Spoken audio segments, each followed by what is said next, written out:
Hey, what's up guys? We're here at Techo-Bloc Hardscaper Showcase in Palo Alto, getting ready to go on stage. We're gonna talk about the 3 things every hardscaper needs to do in the next 30 days to stay ahead and conquer 2026.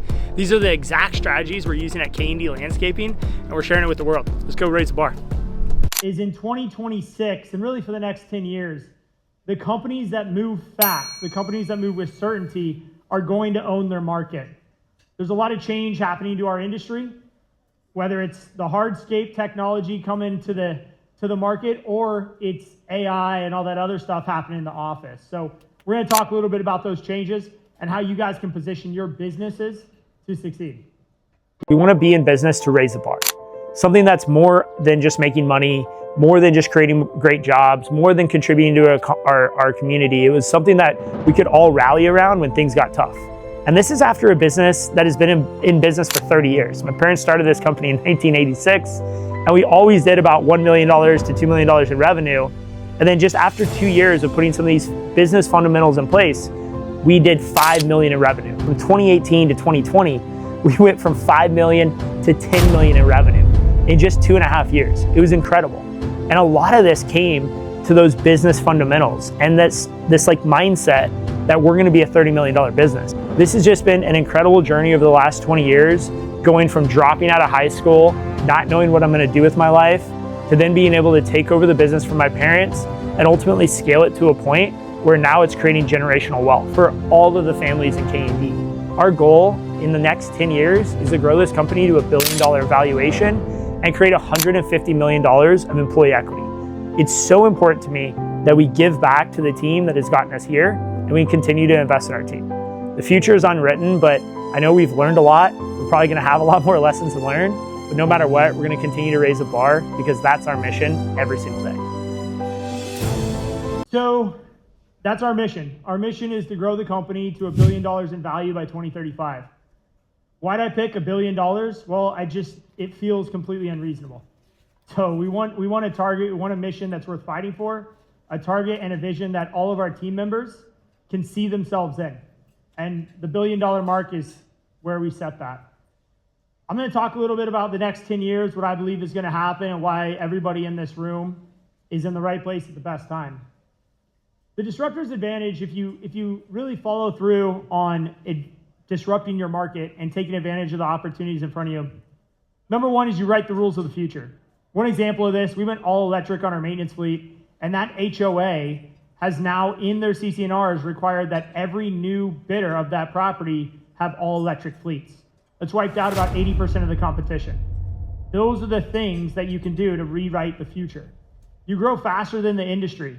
As I said in the video, I took over the business in 2015. My parents were doing about $1 million in revenue. Today, we're doing close to $25 million in revenue. We'll be over that mark by the end of the year. And then you become a destination company. You become a destination company not only for team members and vendors and relationships, you become a destination company for clients. Clients will seek you out when you're disrupting the market because you're creating noise, you're creating opportunity, and clients want to meet and work with other companies that are at the forefront of the industry. The hands-on economy. So over the next 10 years, this is basically what I believe is going to happen. We're going to see software companies continue to decrease in value and decrease in wealth. The predictability of SaaS companies and software companies right here in the Silicon Valley are continuing to be drawn down. We're already seeing that in the S&P 500 and other large companies. Over the last 6 months, we've seen a lot of them lose in value. Oracle's a great example. They've lost 25% of their value in the last 3 months. They most recently laid off 30,000 of their team members because they're automating with AI. Now, I don't know any landscaper today who's laying off people. It's quite the opposite. Our industry is actually just about to start booming as the Silicon Valley and the tech world is starting to go into a recession. Here's how you can take advantage of that. If you can automate your back-end office work, your estimating, your sales process, your job costing, your marketing, and you can take that energy and that money and those resources and invest it into your team through better training programs, better apprenticeship programs, and most definitely better wages, we're gonna start to see an industry that's lifting up. And that's exactly our focus and our purpose at K&D. It's to raise the bar. Over the next 10 years, we're also going to see robotics start to enter in spaces that are easily augmented and automated, such as manufacturing facilities, driverless cars, FedEx and Amazon warehouses. We're going to see a lot of robots going into these individual places. Where you won't see a lot of robots, at least for the next 5 to 10 years, is in hardscaping. Yes, we're going to see some, and we're going to see a video at the end of the day here about the machines that we're starting to use in the field, but we're not going to see robots taking jobs from contractors, at least not yet. Because again, we're not the lowest fruit there. The lowest fruit, the easiest things to automate are going to be the manufacturing facilities, closed environments, not public environments. All this starts to create a case of why hardscaping and landscaping is by far the best industry that you can be in right now. And most of us just kind of got lucky to be here. I know I did. The reason I'm here is because of my parents. I just fell into the industry.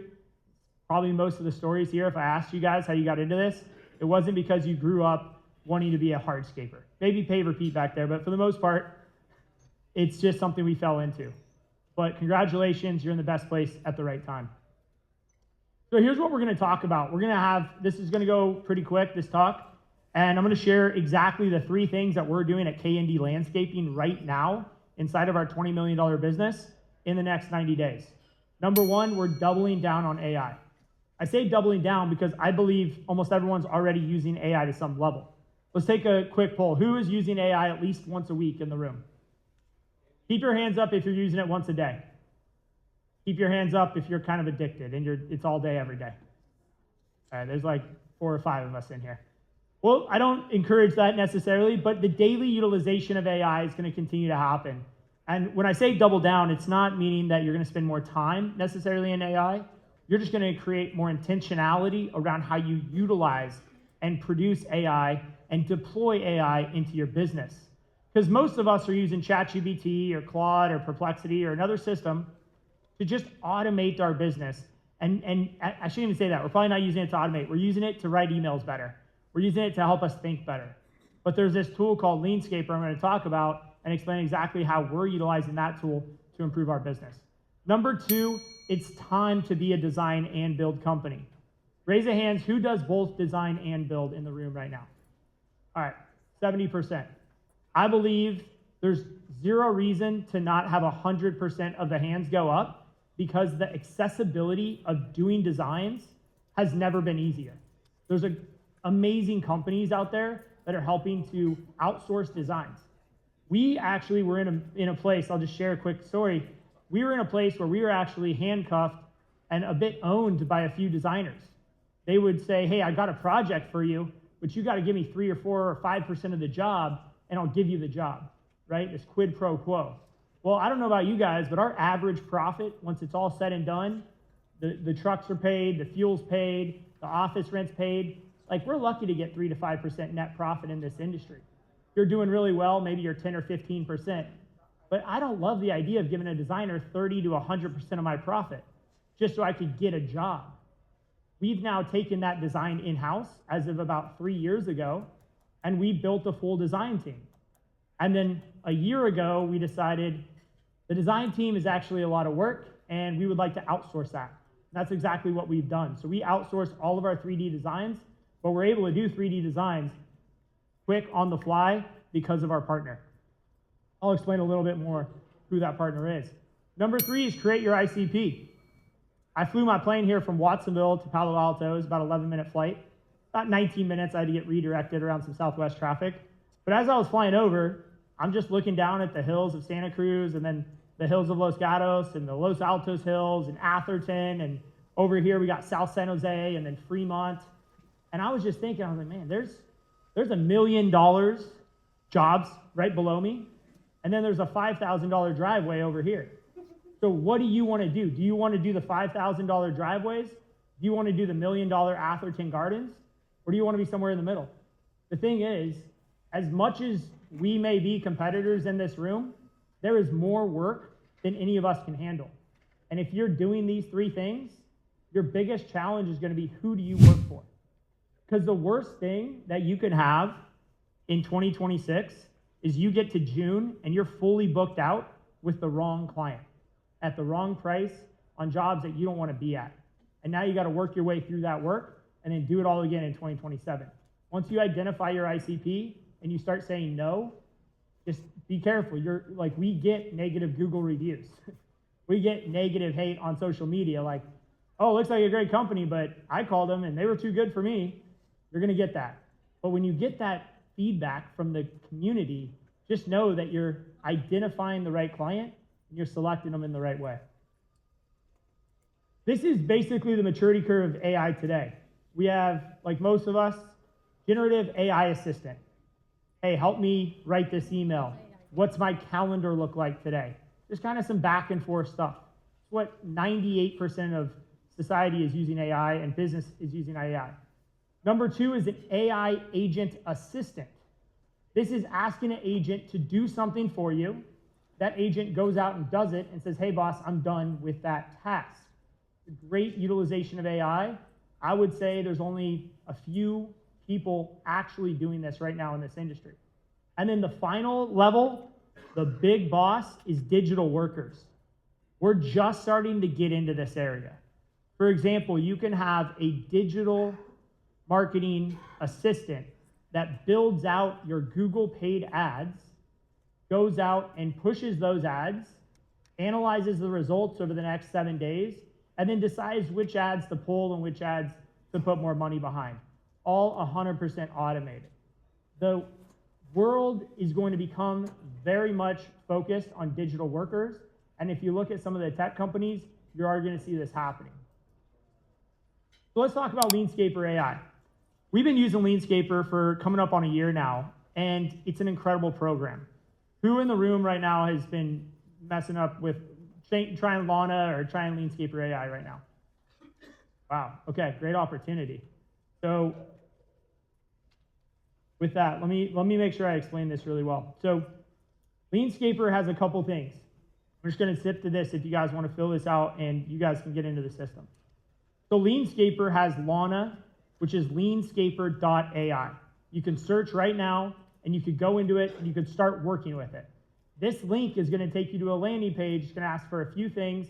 That's gonna go to Landscaper, not to me. So don't worry, I won't shoot emails to you from this QR code. So you have two things with Landscaper. One, you have the AI. Think of it like ChatGPT, but built for landscaping. Mark Bradley has spent the last 20 years in software and all in landscaping, and before that, he built one of the best landscape companies in North America. And this is what he's doing. He's taking his experience as a hardscaper, design build contractor, landscaper, taking his experience as a software engineer, and he's combining those into Landscaper. So imagine you're driving down the street and you're not a hardscaper. You're just a regular person. And you see a group of contractors putting in a driveway. And you drive by, you're like, looks pretty easy. Looks kind of like Legos. You just drop the pieces in, and when you get to the end, you make a cut and drop it in. Well, we all know the reality of how much work it takes to take a concrete driveway, rip it out, and then install pavers. You've got subgrade, you've got grading, you've got, you know what I mean. I don't need to tell you. So to the normal person, that paver driveway looks really easy. And to the normal person, utilizing AI looks really easy. But there's an architectural element to this. And if you aren't designing your AI system correctly, you're going to be deploying it into your business, and it's going to be running rampant in the wrong direction. See, here's the worst thing about AI. It's like a rocket ship. It's moving really quickly, but just like in a plane, if you're going the opposite direction of your destination, the faster that plane is traveling, the further and further you're getting away from the ideal place you want to be.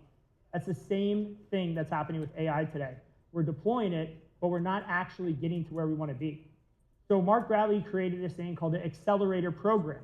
Every single Wednesday at 9 a.m. Pacific, we have 10 of our team members online, one-on-one, well, Mark's like one on 2,000, but he's training us how to design and deploy Lana and Landscaper AI into our businesses. I think the difference between doing it on your own versus having a coach like Mark is completely different. And we're seeing the results of that in our business today. Number two is the design and build. Like I said, there's really no reason not to be doing design today because of the accessibility of design. When you're trying to propose a job and you're sitting down with a client, I'm speaking from experience. I've been working in this industry for 20 years, and you're sitting down, you're going over numbers. Hey, we got a fire pit, it's $5,000. We got the pavers, it's $25,000. We got the swimming pool, it's $150,000. Pergola, $80,000. All the client's hearing is dollars and more money being invested. They don't even know what they're spending this money on. Versus the competition today offering a vision, a roadmap, a 3D design of what the project's gonna look like. Oh, and yeah, by the way, I got a price proposal ready to go once we finalize this 3D design. But you're not immediately going to price, you're going to roadmap and building the vision. And the designs coming out today are incredible. Like I said, we had 3 full-time designers a year ago. Today, we have 0 in-house designers. We have a design manager, and we have sales team members and sales consultants, but all of our 3D designs are outsourced to Your Haven. Your Haven's our third-party partner. All they do is design. Again, if you guys want to scan this QR code, it's going to take you to Your Haven's website. They get your information, not me, so if Derek's team starts spamming you, that's his problem. But these are 3D designs done for you. You walk with the customer, you take some pictures, you create the idea, you create the vision, and you send them that 3D design idea. You send it to Your Haven. Over a course of a couple days, they'll work through it, they'll send it back. It's beautiful, couple changes, boom, boom, and you go sit down with the client. This is creating speed because the problem we kept running into is our team member, Rudy, would meet with a client, they'd get all excited, and then guess what? 6 weeks later, we're finishing the 3D design version 1. And we're sitting down with that client, and the client's like, dude, I'm not even excited about this job already. Like, I've had 3 other bids. I don't know. So it was becoming very, very hard to close. Versus coming back to them 3-4 days later with a 3D design, sitting down and walking through that vision that you guys talked about. This is the difference of a build versus design and build. And this is where the industry is going.